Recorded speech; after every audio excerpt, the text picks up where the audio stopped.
These 8 principles helped us efficiently ship over 1 million units last year.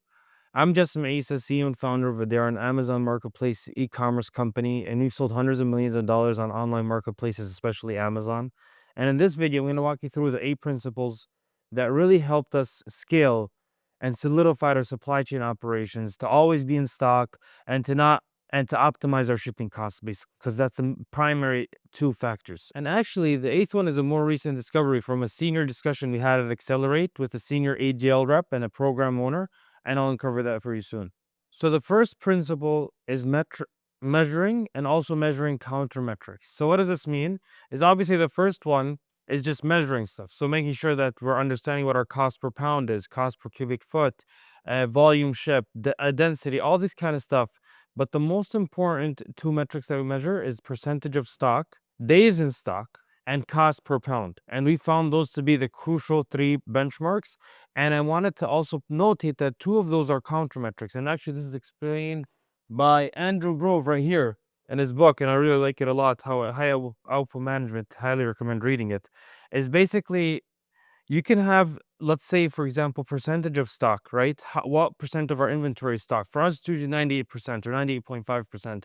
It hovers around that range. But if we don't have also days of inventory, what our staff could do, what we incentivize to do, is just stock up 2 years of each ASIN and make sure that we always have it so we can always have a high in stock rate. But we have to balance that with days of inventory. So we want to make sure that they're always under 100 days of available inventory. Ideally, we're at 70 to maximize the storage costs that we have. Because if we also only looked at days of inventory, then they're going to have 10 or 20 days of inventory, but they're going to be maybe 50% out of stock. So make sure that you're measuring, but you're also measuring countermetrics. And another famous example of countermetrics is revenue and gross margin percentage. If you only measured revenue, everyone's just going to spend on ads, R&D, and you're not going to have any margin, but you're going to have a lot of revenue. And if you only measured margin, you're going to have a lot of margin percentage, but you won't have a lot of revenue because they're maximizing for that. So you want to make sure that you're measuring both and they counter each other. And that's one of the biggest principles that we had. The second principle is that density is key. And this is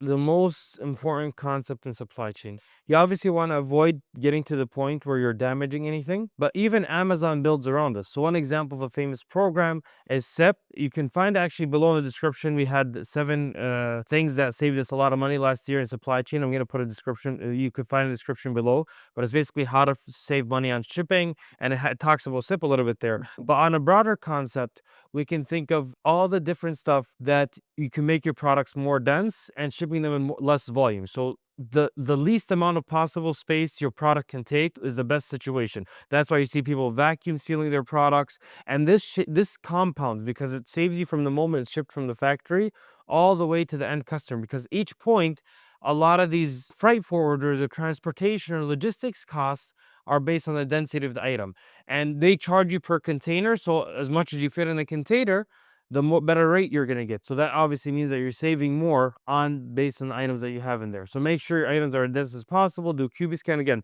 Watch the video below. It talks about some of these concepts as well. The third one is strategically choosing inventory locations. And this one is very, very important. So you want to make sure that each different route has its purpose. So for example, AWD, when we're shipping overseas, specifically using AGL, because then we get a discount on inbound placement fees. And then from AWD, we can also use MCD, multi-channel distribution, to ship it to our warehouse if we need something for Target, and so on and so forth. So that would be the right location in that scenario. And that's why we have to understand, depending on the marketplace, depending on the shipping speed that you need, depending on all those various factors, you have to accommodate that for the right shipping scenario. And I'll mention the video later in this video on the various routes from factory to customer. But this is something very important to accommodate for. So choosing the right location based on the speed that you need it, based on that specific situation, is something very important. Like I mentioned, FBA storage fees, and then you have, for example, Walmart,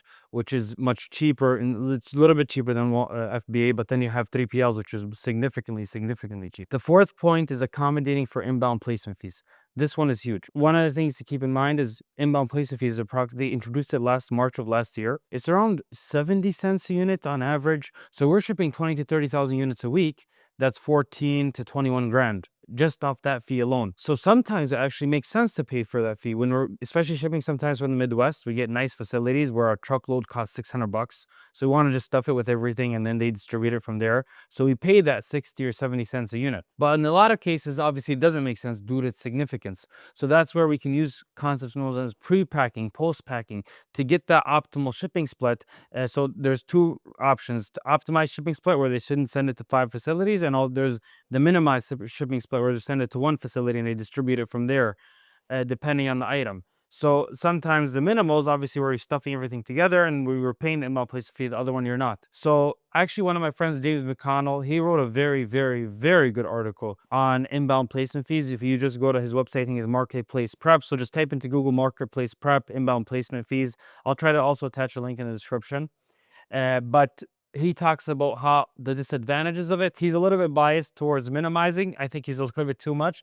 We don't always avoid inbound placement fees, but in a lot of situations, obviously makes sense when the volume you have support. And that's where we have the advantage of having a facility as a hub here in Minneapolis to ship a lot of stuff out of, where we can use that and we can stage numerous trailers. The fifth point is cutting touch points whenever possible. So you want your products or your items to touch as few warehouses and as few hands and as few locations as possible. Ideally, you're shipping directly from source to customer, but that always doesn't make sense. There's various items that you have to do, various processes. But just one example of us doing this is we had an item that used to arrive at the ports in California, and our ports in California, our locations didn't have packing and quality assurance capabilities. They just processed very basically. So we ship them to Minneapolis, and Minneapolis we ship them to Amazon fulfillment centers or wherever it's ending up at. So what we did is we hire a full-time employee, FTE. If let's just say it's California, I think it's going to be more expensive, but let's say 60 to 80 grand a year to handle the volume at that location. But this saved us shipping a container every single week from from California to Minneapolis. The time that's involved with that, the cost, so that's a very expensive route. That's maybe 6-7 grand. Now we're able to ship it directly from California to the nice strategic warehouses there. And this is very, very common in Lean Six Sigma or Kaizen, where you want to cut the touch points as much as possible, get it directly to the source as fast as you can, look at your process, think delete before add. So this is first principles thinking, and making sure that you're following that throughout the process as you're going through various things. The sixth point is leveraging volume. This is where we have an advantage. Like I said, we shipped 1 million units last year. This year, we're on pace to break that even more. We're shipping 20, 30,000 items a week. So there's two breakdowns for this. The first one is fixed cost. They're spread across many units. So the warehouse here in Minneapolis, for example, we're paying 20 grand a month, right?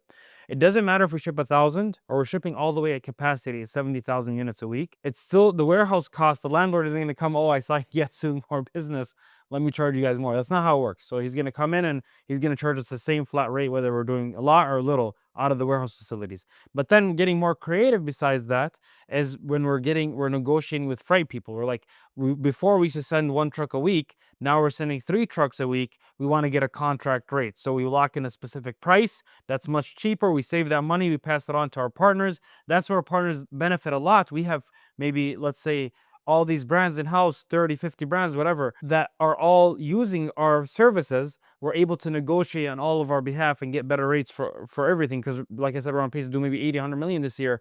So taking advantage of all that volume to negotiate the best rate for even supplies, poly bags, we tell the supplier, we're not ordering 10, we're not ordering 10,000. So we want a better rate on that. And we leverage that at various touch points to making sure that we're spreading our fixed costs across as many units as possible. But then also at the same time, we're renegotiating with various vendors, whether it's freight, supplies, etc., to make sure that we're getting the best rates because of our increased volume. The seventh point is consistently bidding out all the options available. So when you're shipping, just as an example, let's say we're shipping into Amazon facilities, there's many different ways you can ship in.